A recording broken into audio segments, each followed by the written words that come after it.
He says summer fragrances are too simple. Winter fragrances are better. Red tobacco is not that strong. Le Male Elixir is the best designer fragrance of all time.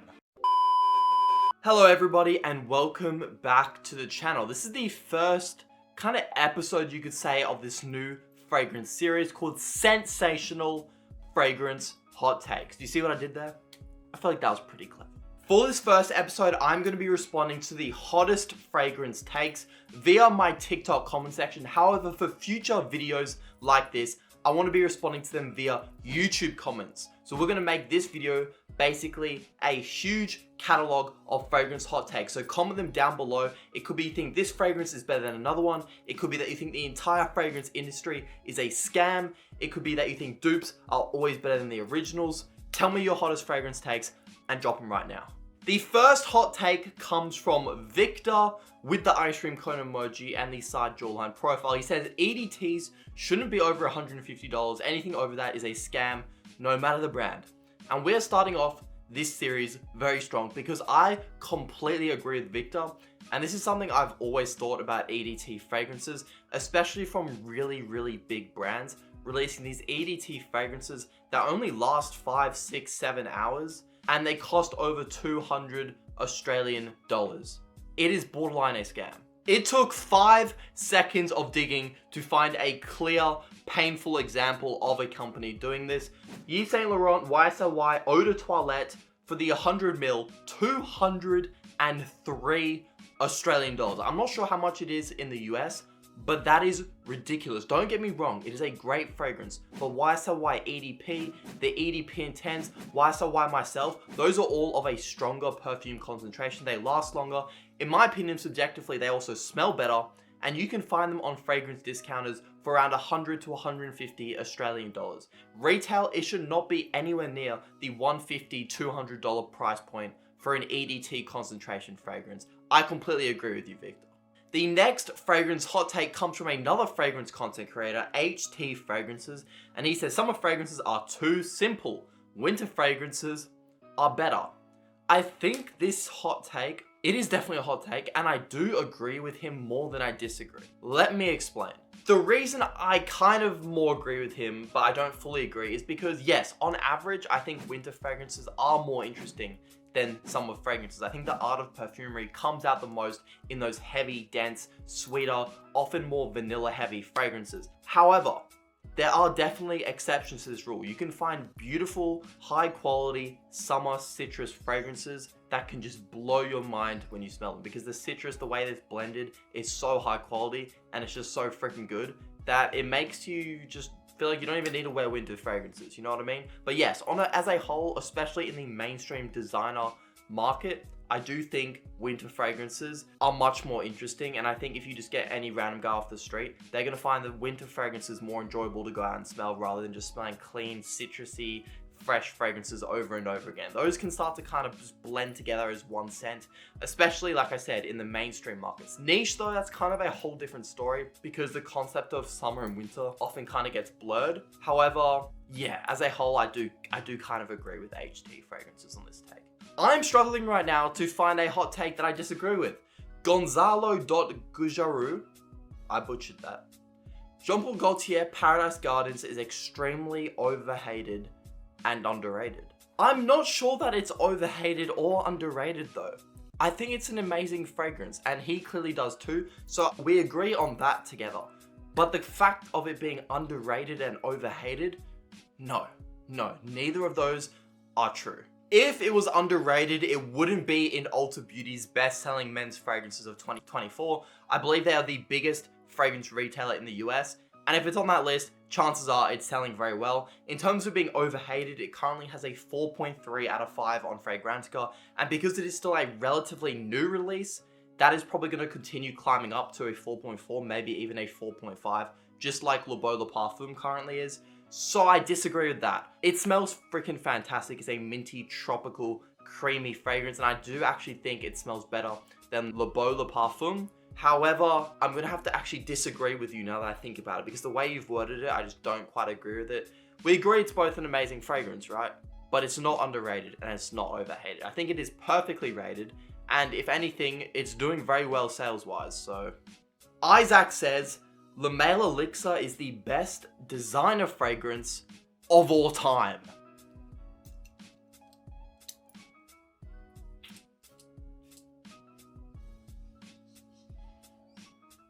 Hell no. Hell no, it's not.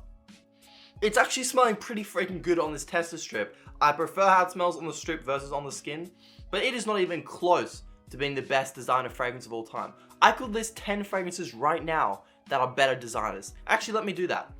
YSL EDP, Dior Intense, Azari Most Wanted EDP, Strong With You Intensely, Strong With You Absolutely, Replica Jazz Club, Replica By the Fireplace, 1 Million Lucky, 1 Million Elixir, basically any Valentino fragrance. There you go. There's your 10 that are better than Le Male Elixir. It smells amazing. You know what? You could have an argument. You could have an argument that it is the most compliment-pulling designer fragrance of all time.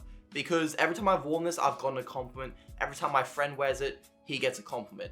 And it's just got that compliment-getting scent profile and that performance. So if you want to make that argument, we could talk about it. But best designer of all time across all boards, across all metrics, hell no. I'm sorry, sir.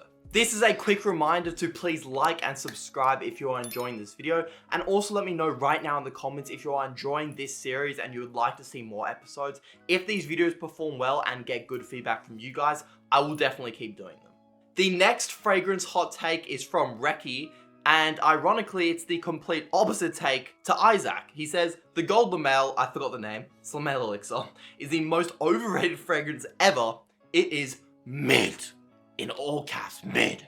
I'm gonna have to disagree with this take too. I think I'm in a healthy medium between Isaac and Reki's takes. I just think it's an okay designer fragrance. It's sweet, it's sexy, it's mass appealing. If you enjoy extremely sweet vanilla fragrances, you're gonna love it. But it is just not for me, okay? It is not the best designer fragrance of all time, but I also wouldn't say it's extremely overrated, because there are a lot of people now saying, just like me, that they find it too sweet, that they don't really like it. I think the majority of people do enjoy the scent profile, and I think a lot of the public, mass appeal wise, would love it. I wouldn't say it's overrated though, and I don't know if I'd say it's mid. It's a good fragrance. It's like a 7 out of 10 fragrance. I think the right answer here is somewhere in between those two takes. The next hot take is from Felix, and he says, Dior Sauvage is a great smelling, long lasting, high quality fragrance that is absolutely worth it. And I'm right there with you, my friend. Let's handshake right now. I completely agree with you. The hate that Dior Sauvage gets in 2024 is unwarranted, but I do have hope for Sauvage. I think the hate is starting to kind of turn around as more and more people realize that there's no point hating on Sauvage. It is a timeless classic fragrance that is still one of the best selling men's fragrances this year for a good reason. My personal favorite Dior Sauvage is the EDP version. I'm not sure which version Felix was referring to, as there are multiple now. He probably wasn't referring to the new Dior Sauvage Eau Forte, which sprays out milk on your hand and smells extremely terrible in my opinion. But any other Sauvage, honestly, it's not a bad take at all. I'm not a fan of Sauvage Elixir, but objectively, I like the perfumery. I think it is definitely suited to a very particular person, but that very particular person would really love the fragrance. So I kind of respect Dior for taking that move with that new fragrance there. The EDT, the EDP, and the Parfum of the Sauvage, I actually really like all of them, especially the EDP, like I just mentioned. So yeah, Felix, me and you, I completely agree with you, bro.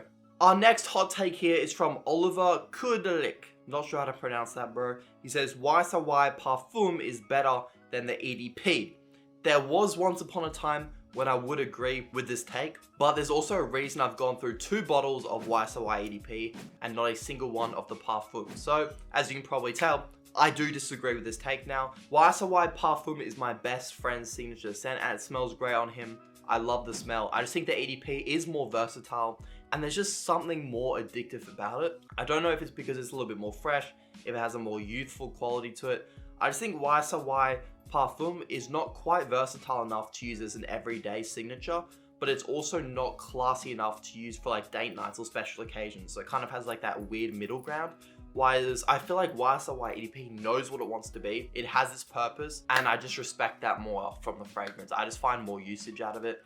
If I had YSL Parfum, I just don't think I would use it, and for that reason, I think I'm gonna have to disagree. But it's not a bad take. You know, I could totally see why you would argue both ways. The next hot take is from Devin Sakovsky. Wow, these names are so hard to pronounce, man. He says, cologne in general is overrated, especially for teenagers. Now, I haven't heard a lot of people talk about this on the internet, but I'm completely there with you. I have made a couple short videos about this topic, and I do feel quite strongly about it. I think cologne for a lot of teenagers, they think it's going to be their saving grace.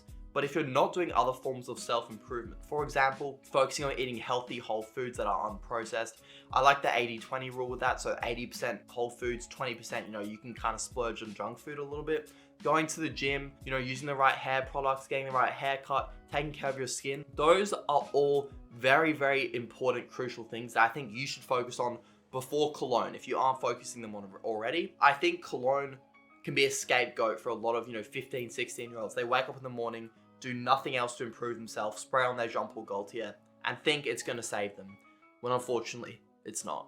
At the end of the day, yes, it is not that deep, as I just said it was, but I do think there is an element of truth to his hot take, and I do strongly kind of agree with him in the sense that cologne should just be a part of your self-improvement routine. Don't make it the be-all, end-all. If you find that cologne is just a really great hobby for you and you don't even wear it for compliments or to improve your attractiveness, then that's a completely different conversation. I'm talking simply about the teenagers that wear cologne because it'll improve their attractiveness and they think it'll help them get more girls.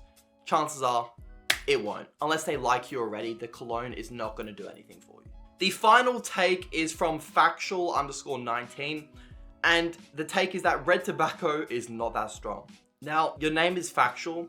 However, your statement is the complete opposite of factual. Red tobacco, I've never tried red tobacco intense, but red tobacco EDP is still one of the strongest fragrances I have ever tried.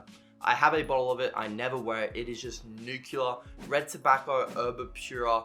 Those two are just beast mode fragrances. The red tobacco, I get around 18 hours longevity with some of the strongest sillage and projection I've ever seen. I mean, like, I'll spray it in the morning when I used to wear it, have a shower that night, and still get whiffs of it. Like, it is actually grossly strong. I don't know if that take is just a piss take or if he's being serious, or maybe his skin chemistry is something wrong with his skin that can't absorb fragrance.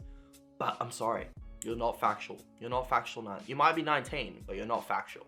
That is going to wrap it up on this first episode on Scentsational hot takes. I hope you loved it. Like I said, like, subscribe, please. It helps a lot. If this video does well in the algorithm, I will keep on making, new episodes of it. So let me know down below if you enjoyed it and if you want to see another episode. And again, let me know your fragrance hot takes right now down below so I can respond to them via YouTube instead of on TikTok. Have a blessed rest of your day.